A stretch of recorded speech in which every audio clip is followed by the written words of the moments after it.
Hello everyone. सो इस video में मेरा मोटिवेशन रहेगा कि मैं आपको बताऊं कि मैंने मेरी प्रिपरेशन के दौरान मेरा मोटिवेशन कैसे बिल्ड रखा हमेशा। ओके। तो मैं यहाँ मेरी रैंक के बारे में या फिर मेरे कोई अचीवमेंट के बारे में ब्रैग नहीं करना चाहता, बस आपको ये बताना चाहता हूँ कि किस तरह खुद को मोटिवेटेड रखते हैं। ना ही मैं यहाँ पे कोई स्ट्रेटजी डिस्कस करूँगा, ना ही कुछ हो। तो देखिए, सबसे बड़ा मेरे लिए कोई मोटिवेशन का सोर्स था तो वो हमेशा मेरे टीचर्स एजुकेटर्स रहे हैं। देखिए, वो आपके लिए यूट्यूब पे कंटेंट अपलोड करते हैं, खुद का कंटेंट तैयार करते हैं, पेड क्लासेस में कंटेंट तैयार करते हैं और वहाँ पे पढ़ाते हैं। तो मतलब अगर आपके टीचर इतना मेहनत कर सकते हैं तो आप उनसे मोटिवेट होके तो श्योरली ही आप भी उतनी ही मेहनत कर सकते हैं मेरे हिसाब से। तो सबसे ज़्यादा जो मोटिवेशन का सोर्स था वो टीचर्स थे, क्योंकि वो भी 10 से 12 घंटे आपको लाइव दिख जाते थे, यूट्यूब पे हो चाहे पेड क्लासेस में हो। तो 10 से 12 घंटे आप भी इनपुट डाल सकते हैं। सेम विद योर पेरेंट्स, आपके पेरेंट्स भी हमेशा आपके लिए हार्ड वर्क करते हैं। जैसे मान लीजिए कि आज हमारा कभी ऐसा मन होता है कि शायद आज हम पढ़ाई ना करें, ऐसा हमेशा मन होता है। लेकिन मान लीजिए सेम ऐसे ही आपके घर में हो जाए और ये हो जाए कि आज खाना नहीं बनेगा, तो ऐसे बात नहीं चलती ना। तो सिमिलरली जो रेगुलर चीज़ें होती है वो हमेशा होनी नेसेसरी है, तो उन रेगुलर चीज़ों में आपकी स्टडीज़ भी शामिल होनी चाहिए। शायद आप समझ रहे हैं मैं क्या कह रहा हूँ। तो हमेशा जिस तरह आपके पेरेंट्स आपका साथ देते हैं, हमेशा वर्क करते हैं वो, वैसे ही हमेशा आपको भी वर्क करते रहना चाहिए। ऐसा नहीं कि आज मेरा मन नहीं है तो मैं नहीं करता हूँ, तो मन के ऊपर थोड़ा सा हावी वर्क को करना चाहिए अपने। ठीक है। और तीसरा सबसे बड़ा मोटिवेशन का सोर्स है फेलियर्स। आपके फेलियर्स ही आपको हमेशा मोटिवेट करते हैं कि हम अच्छा करें। देखिए, दो लोग होते हैं जो फेलियर्स के बाद रुक जाते हैं, और दूसरे लोग होते हैं जो फेलियर्स का जो ब्लेम है वो खुद के ऊपर लेते हैं। देखिए, ब्लेम लेना काफ़ी नेसेसरी है। आपके साथ जो गलत हो रहा है उसका केवल एक रीज़न है, आप खुद। आपकी यूनिवर्सिटी उसका रीज़न नहीं हो सकती, आपकी रैंक कमाई उस यूनिवर्सिटी आपका रीज़न नहीं हो सकती, आपका कोई फ्रेंड उसका रीज़न नहीं हो सकता। केवल एक रीज़न हो सकता है, आपने स्टडीज़ कम की थी। ठीक है। अगर आप ये मान लेंगे तो आपका ये अटेम्प्ट तो ख़राब हो गया, लेकिन आगे वाला कभी ख़राब नहीं होगा। मेरा जेईई में रैंक कम आया था, तो मैंने ना एनटीए को ब्लेम किया, ना मेरे एजुकेटर्स को ब्लेम किया, ना किसी कोचिंग इंडस्ट्री को ब्लेम किया। केवल ब्लेम जिस पे जाना था वो था मैं खुद, कि मैंने स्टडीज़ कम की। उस मोटिवेशन को लेके मैं गेट के लिए प्रिपरेशन स्टार्ट किया और अच्छे से पढ़ाई किया और रैंक आ गया। तो अगर आप खुद पे ब्लेम लेते हैं, अपने फेलियर को एक्सेप्ट करते हैं, तो आप ज़रूर अच्छा कर लेंगे। और अगर दूसरों पे ब्लेम डालते रहते हैं तो आपका आगे वाला अटेम्प्ट भी खराब होगा और फिर से आप दूसरों पे ब्लेम डालेंगे और ये साइकिल चलता जाएगा। ठीक है। तो खुद पे ब्लेम लेना सीखिए, उसी से आप आगे सक्सेस पा सकते हैं। ठीक है। तो ये 3 मोटिवेशन के सोर्स हैं मेरे लिए हमेशा। ओके। सो मैं थोड़ा सा इतना अच्छा नहीं हूँ मोटिवेट करने में, लेकिन मैं ट्राई कर रहा हूँ, क्योंकि काफ़ी लोग पूछते हैं कि मैंने किस तरह मोटिवेटेड रखा खुद को। और दूसरी चीज़ है कि आप जो कर रहे हैं वो आपका वर्क है या फिर आपकी हॉबी है, ये आप डिसाइड करेंगे। देखिए, आप जितने लोग यहाँ पे वीडियो देख रहे हैं उसमें से 99.90% या फिर 100% लोग, इंक्लूडिंग मी, पढ़ना पसंद नहीं करते हैं। ठीक है। बहुत कम लोग होते हैं जिन्हें पढ़ाई बहुत ही अच्छी लगती है, जो दिन भर पढ़ाई कर सकते हैं। लेकिन एक बार अपने प्रिपरेशन के दौरान उसे अपनी हॉबी बनाने का ट्राई कीजिए। Control system, digital electronics, analog electronics, network theory, ये सभी शायद आपकी हॉबी बन सकते हैं अगर आप उनमें एफर्ट डालें तो।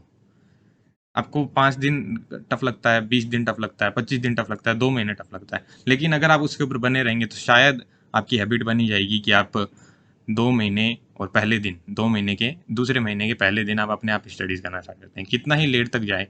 लेकिन अगर आप मोटिवेशन बनाए रखते हैं तो वो आपका काम नहीं, आपकी हॉबी ज़रूर बनी जाएगी। आज नहीं, कल नहीं, 1 महीने बाद नहीं, 2 महीने बाद नहीं, तो किसी न किसी दिन। ठीक है। तो काम को एक लोड की तरह मत लीजिए। जैसे मैं यूट्यूब पे वीडियोज़ बनाना कभी लोड की तरह लिया ही नहीं। मैंने 4th सेम से स्टार्ट की थी यूट्यूब पे वीडियो बनाना, लेकिन मैंने कभी ऐसा नहीं सोचा कि मेरी प्रिपरेशन उससे रुक रही है या फिर मैं मेरी स्टडीज़ पे ध्यान नहीं दे पा रहा। वो मेरा एक हॉबी था और मैंने उसे परस्यू किया।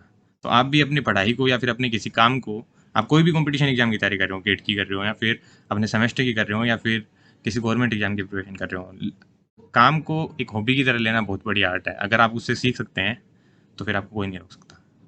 ठीक है। अब इस स्लाइड में है मोटिवेशनल कोट्स।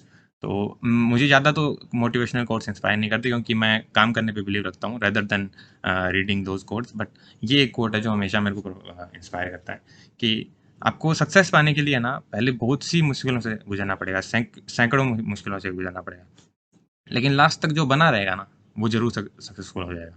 लास्ट तक बने रहना बहुत टफ होता है।